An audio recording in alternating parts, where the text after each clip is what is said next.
Hoy quiero que hagamos un ejercicio juntos. Quiero que te olvides por un momento de los medidores de pH, de los fertilizantes, de síntesis, de los calendarios de siembra comprados en las librerías. Vamos a dejar todo eso a un lado y vamos a viajar en el tiempo. Vamos a ir a la huerta de nuestros abuelos o quizás a la de un viejo agricultor de un pueblo recóndito, de esos que aún labran la tierra con la frente sudada y las manos agrietadas. Fíjate, en esa imagen no hay un solo aparato de plástico, no hay tablas de colores ni reactivos químicos, solo hay un hombre o una mujer frente a la tierra, en cuclillas, observando en silencio. Y sin embargo, esa tierra, esa misma tierra que ellos nunca analizaron en un laboratorio, producía tomates con sabor a tomate, patatas que al hervir soltaban esa capa blanca de almidón y unas hortalizas que duraban semanas enteras en la despensa sin pudrirse. ¿Cómo era posible? La respuesta es tan simple como profunda.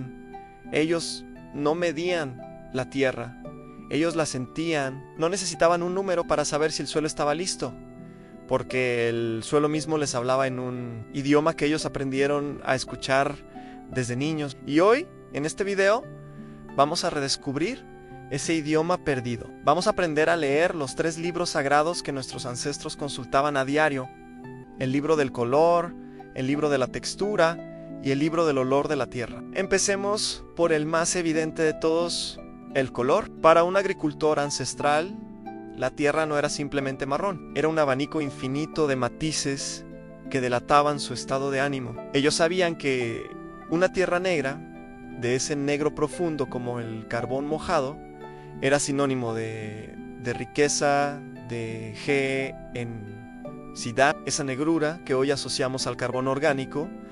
Ellos la llamaban tierra gorda, la tierra que alimenta. Cuando veían un negro brillante casi aceitoso, sabían que estaban frente a un suelo feliz, con apetito para criar a cualquier planta que se le confiara. Pero no solo el negro les hablaba, un color pardo, tirando a rojizo, les contaba otra historia. Les hablaba de un suelo cansado, de un sol que había pegado demasiado fuerte, o de una tierra que se estaba quedando sin defensas. Ese color rojizo, el color del óxido, era para ellos como una señal de alerta, y si la tierra tiraba a gris, a un color cenizo y triste, eso era un síntoma claro de encharcamiento, de falta de aire, de una tierra que estaba enferma del alma, ahogada. Ellos no hablaban de sales ni de lixiviación, pero entendían el mensaje. Luego está la textura, y para entender esto tenemos que ver las manos del agricultor. Mira cómo las hunde en la tierra, cómo coge un puñado y lo aprieta con cariño,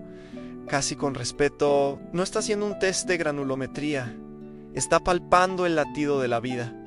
Abre la mano y observa. Si el terrón se deshace con la misma facilidad con la que se deshace un bizcocho húmedo, si la tierra fluye entre los dedos como si fuera harina, entonces es una tierra suelta, una tierra que deja respirar a la raíz. Pero si al apretar el puñado, este se compacta y forma una pelota dura como una piedra. Una masa que no se rompe o que al hacerlo muestra superficies cortantes.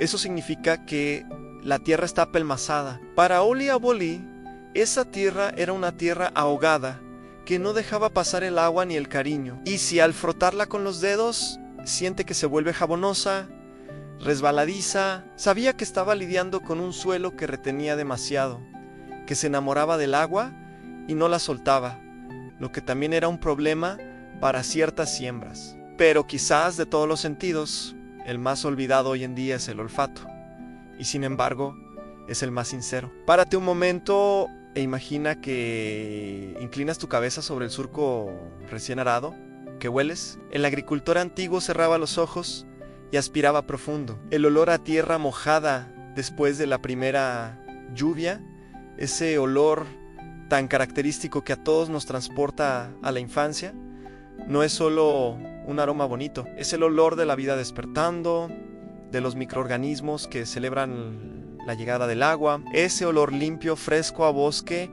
húmedo, era la mejor señal de que el suelo estaba vivo. Pero si el olor era diferente, si al remover la tierra percibía un aroma dulzón, casi empalagoso, o peor aún, un hedor a humedad cerrada, a podrido, como el barro de una zanja estancada. Entonces sabía que algo andaba mal. Ese olor a huevo podrido o a pantano era la prueba irrefutable de que el equilibrio se había roto. No necesitaban saber que era el ácido sulfídrico o la falta de oxígeno. El mensaje era claro: aquí no hay vida, aquí hay enfermedad. Y entonces, en lugar de correr a una tienda a comprar un corrector químico, se detenían, dejaban descansar esa parcela, la movían, la oxigenaban con labranza o simplemente cambiaban el cultivo. Y es aquí donde quiero que nos detengamos un momento, porque esto es lo más poderoso de todo. Nuestros abuelos no solo observaban, ellos actuaban en consecuencia con lo que la tierra les decía. Si el color era rojizo y la textura demasiado suelta,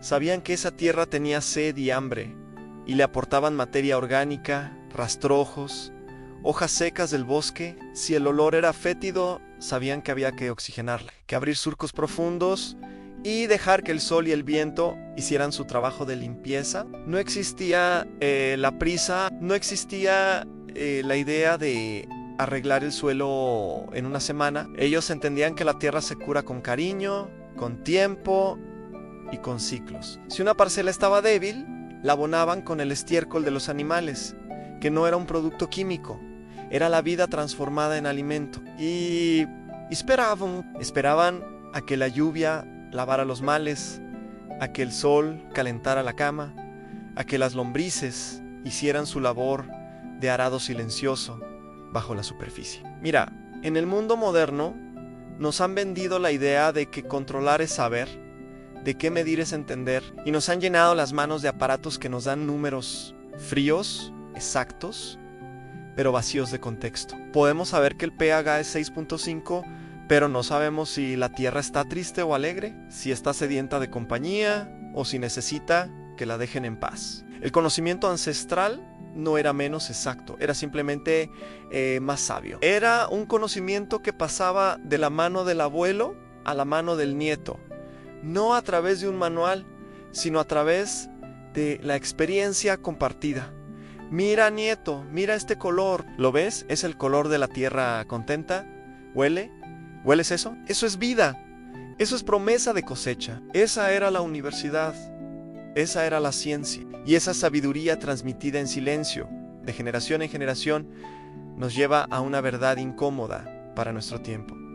Ellos no buscaban dominar la tierra, buscaban acompañarla. No imponían, proponían. Cuando nuestros abuelos veían un terreno cansado, no llegaban con soluciones externas traídas de lejos, sino que miraban alrededor, a su propio entorno, y encontraban la respuesta. Si el suelo estaba demasiado suelto y el agua se escapaba como arena entre los dedos, sabían que tenían que llevarle abrazos verdes, y sembraban centeno, besa o habas. No lo llamaban abono verde, lo llamaban darle de comer a la tierra. Y dejaban que esas plantas crecieran, no para cosecharlas, sino para enterrarlas en su mejor momento, justo cuando estaban tiernas y llenas de savia, para que al pudrirse se convirtieran en el banquete que el suelo esperaba. Observa esto con atención. Ellos no hablaban de fijación de nitrógeno, pero sabían que después de las legumbres,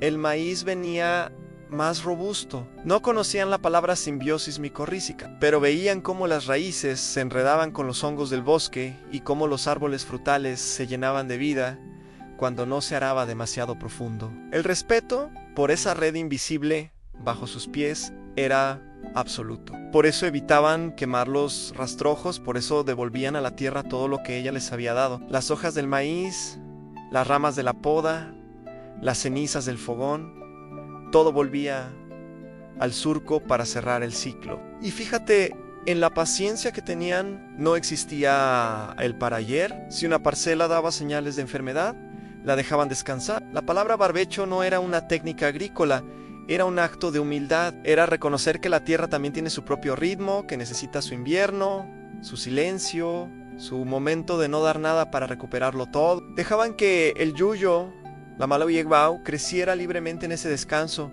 porque sabían que esas plantas rudas, esas que llamamos malas, eran en realidad las medicinas del suelo, las que con sus raíces profundas rompían la compactación y traían minerales de las capas más hondas a la superficie. Hoy, con nuestros medidores digitales y nuestras tablas de Excel, hemos ganado precisión, pero hemos perdido conexión. Sabemos exactamente cuánto fósforo falta, pero no sentimos cuando la Tierra necesita que la toquen o que la dejen quieta. Medimos el pH con una exactitud de décimas, pero hemos olvidado que una Tierra viva tiene la capacidad de regularse sola, de encontrar su propio equilibrio si nosotros no interferimos con violencia. Porque al final, la gran enseñanza de nuestros abuelos no era técnica, era espiritual. Ellos entendían que la cosecha no era un derecho, era un regalo, que el trabajo en la tierra no era una lucha contra ella, sino una conversación constante. Y en esa conversación,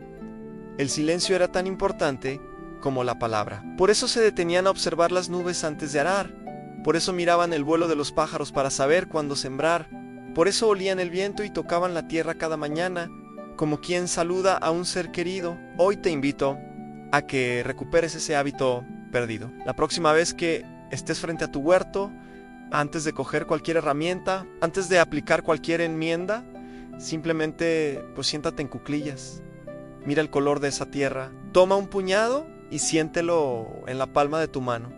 ¿Está caliente o fría? ¿Húmeda o seca? Acércala a tu nariz y huele profundo. ¿Huele a bosque, a vida, a promesa?